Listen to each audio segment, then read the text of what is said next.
La deuxième partie de cette émission avec toujours Didier Camisouli, Romain Canuti et Maxence Volpe. De Zerbi a-t-il trouvé le système idéal? Alors avant de vous lancer sur le sujet, moi ce que je voudrais dire, et je te vois un peu ta réplique que tu as fait avant l'émission, mais que je partageais totalement, c'est bravo Monsieur De Zerbi par rapport à d'autres coachs de trouver de vraies solutions. Parce qu'il y en a des fois, ils te disent j'essaye de trouver des solutions, mais en fait, le mec, il est dans un 3-5-2. Alors, il va mettre un mec à droite, il va mettre un mec à gauche. Il cherche des solutions, mais dans son système préférentiel. Et je me souviens d'un coach chez nous, où avant le match, je dis bon, on change un peu, parce que peut-être si on joue à 3 derrière, ça pourrait être plus rassurant, parce qu'on n'y arrive pas et tout. Vous m'avez dit non, mais il joue jamais De Zerbi à 3 derrière. Donc, on avait fait encore notre 4-3-3, alors qu'à la base, le coach chez nous, on devrait dire comme nous, on voudrait jouer. Et Max me disait qu'il regarde l'équipe du soir. Courbis avait milité pour le... Ouais, Courbis avait le lundi, il y a Courbis tous les lundis. Et c'est le soir où j'aime bien regarder parce que j'aime bien Roland Courbis. Et il avait dit, de toute façon, après les défaites qu'ils ont eues, et avant le déplacement à Lens, il n'avait pas dit faudrait. Il avait dit, il va passer à 3. Comme si c'était une évidence, quoi. Mais en tout cas, voilà, pour souligner ce que tu disais avant l'émission, et parce qu'encore une fois, je le partage, bravo Monsieur Roberto De Zerbi pour trouver de vraies idées et avoir apporté des solutions, parce qu'il a trouvé des solutions. Est-ce que, du coup, pour toi, avec l'effectif que nous avons, on a le système idéal ou non? Toi, tu préférerais avec les joueurs que tu vois même, et ne me fais pas du média training avec de type mais je les vois pas à l'entraînement. Toi, avec ce que tu vois des joueurs, tu connais les caractéristiques des uns des autres, est-ce que tu penses que c'est le mieux? Oui, parce que tu as des joueurs qui sont libérés. Moi, j'adore ce système quand tu as les joueurs pour le faire. J'adore ce système. Et aujourd'hui, tu en as la preuve même avec Luis Enrique. Luis Enrique qui, dans ce système en 4-3-3, quand il était dans le 1 contre 1, parce qu'il avait le latéral à éliminer, il avait du mal, il revenait, tout ça. Alors là, il a toute cette ligne à franchir, il y a beaucoup plus d'espace, il va vite.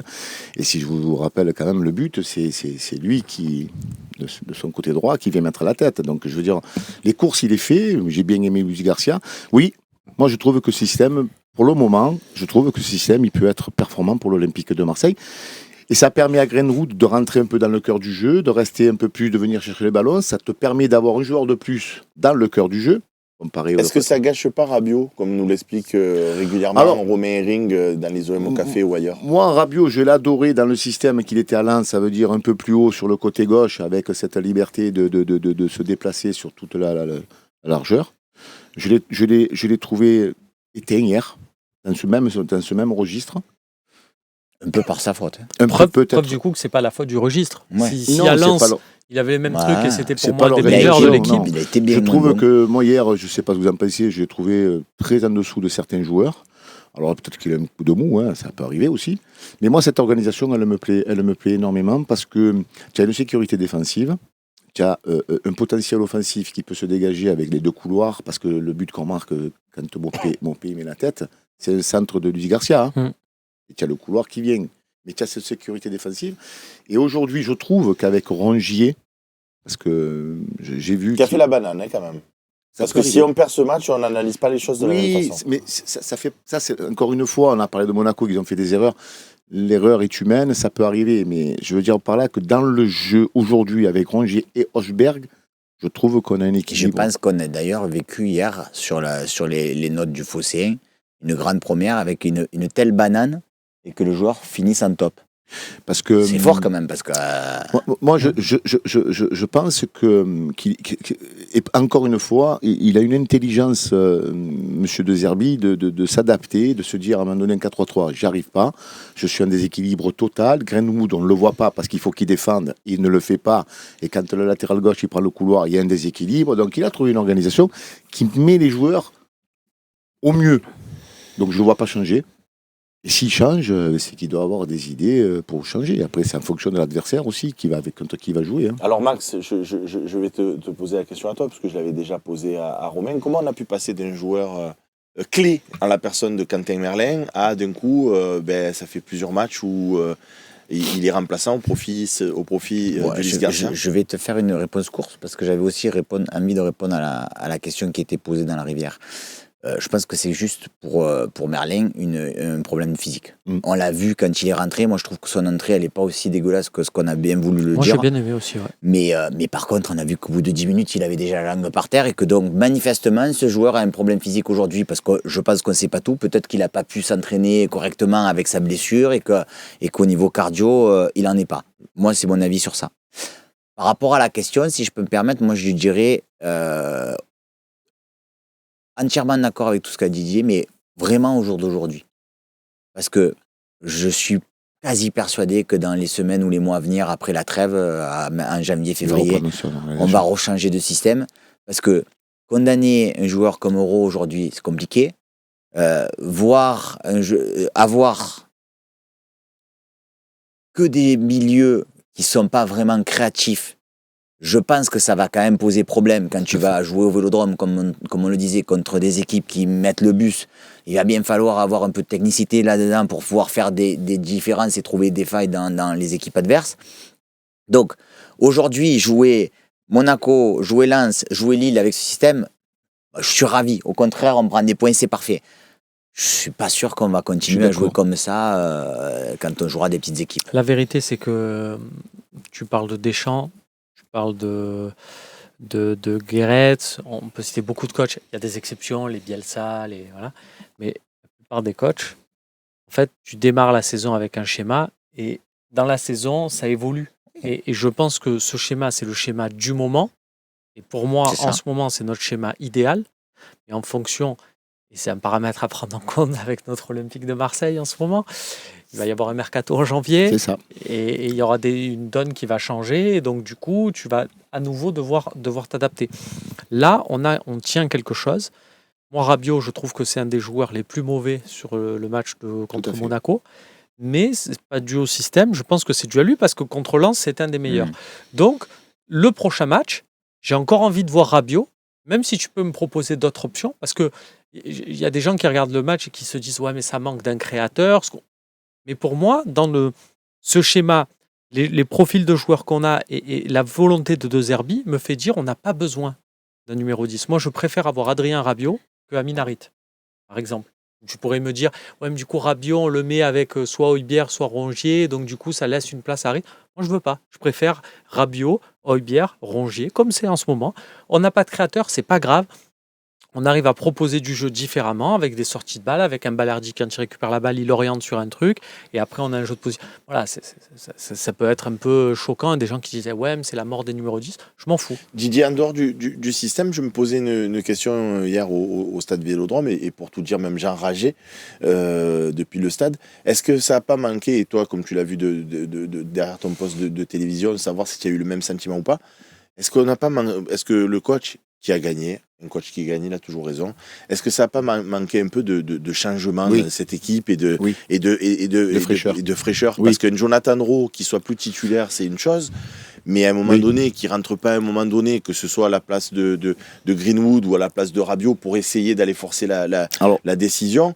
Alors, ça lui a donné raison. Ou même de Mopé, comme je te disais. Il a rentré Wai à la place de Mopé. Oui, mais il aurait pu rentrer aussi. Il aurait pu rentrer Rowe. Oui, mais alors encore une fois, je vais te répondre. Et rappelez-vous ce qu'il dit à Lens, quand il sort Rongier. Il sort Rongier, il fait rentrer le petit Nabil, où l'équipe était très équilibrée. Nadir, pardon, excusez-moi avec les prénoms, les noms, c'est un peu compliqué.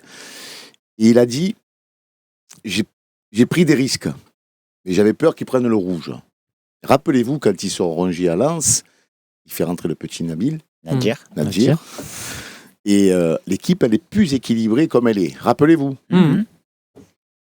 Hier, je pense qu'il avait encore ce syndrome dans la tête, se disant, est-ce que je sors un ou l'autre parce que l'équipe, elle est bien en place. Il y a pensé apparemment, il l'a dit. Il a pensé à sortir Rongier et mettre du coup et descendre Rabiot. Donc je pense que vraisemblablement, ça aurait pu être pour la rentrée d'Euro. Mais parfois, c'est mon avis, c'est pour ça que là, je ne suis pas du tout d'accord avec vous sur ce sujet. Parfois, le bon coaching, c'est celui que tu ne fais pas. Tout à fait. Et que le fait d'avoir laissé ces joueurs-là, et des fois, et je trouve que jusqu'à présent, De Zerbi, moi j'ai toujours bien aimé, justement, c'est un coach aussi actif et qui pense au truc et qui fait des changements et tout. Et là, le fait de ne pas en avoir fait, des fois, ça t'installe tes trucs. Oui, parce qu'il a senti peut-être son équipe qui était bien en place. On a marqué sur un but de gag, les gars. De Murillo.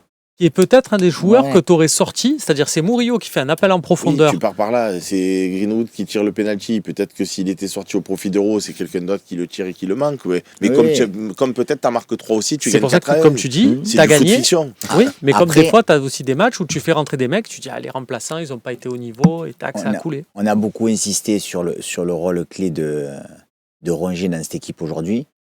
Mais moi, j'ai envie de vous dire que dans ce système-là, on a trop souvent mis les fameux pistons dans des situations compliquées. Parce que quand tu as ces 3 axiaux-là qui se passent le ballon et qui d'un coup décalent sur le piston, qui se retrouvent, en plus, ils sont pas forcément, ça peut pas forcément les joueurs les plus techniques, que ce soit Garcia d'un côté ou là Enrique a un peu s'affoler avec le pressing qui vient sur eux. Là, aujourd'hui, d'un côté, t'as Rongier, de l'autre côté, tu as Hubberg, et ça, du stade, c'est fabuleux à voir. Ils sont toujours en train de proposer. Et les 2 gars, qui de temps en temps se retrouvent dans des situations hyper compliquées à se faire des mots de tête en disant je vais faire quoi, et ils perdent le ballon et on leur tombe dessus, ils se regardent, tac, et hop, Rongier. Les 2, c'est des machines à C'est laver. ça. De façon différente. Tout à fait. Rongier, ça va être technique, en rapidité, etc. Max, pour finir cette partie, parce qu'il faut qu'on avance, on a encore le roulis et la partie des questions-réponses. Tu disais tout à l'heure, je pense qu'il va changer de système.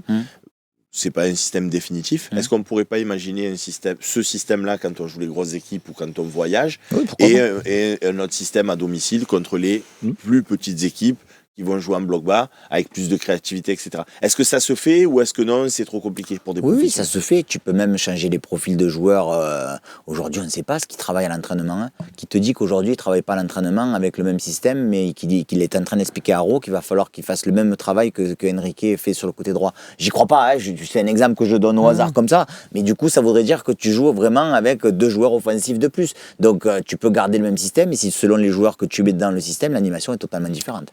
Parce qu'on le dit souvent, Didier, ce n'est pas le système qui importe, Tout à fait. c'est l'animation. C'est l'animation que mettent les joueurs. Tout à fait. Je suis d'accord avec ça. Je voulais préciser un dernier truc. Oui, non, mais je pense aussi, on parlait tout à l'heure, on est tombé dessus sur Merlin, et je pense aussi que dans ce système, quand Merlin aura retrouvé sa fraîcheur physique, dans ce système-là, avec Enrique et un Merlin à gauche, je pense qu'on peut être beaucoup plus dangereux. Très bien les amis, en tout cas, De Zerbi, s'il n'a pas trouvé le système idéal, il a bien cogité et il nous permet d'enchaîner les victoires. Et pour cela, bravo monsieur le coach, on passe tout de suite à la 3e partie de cette émission.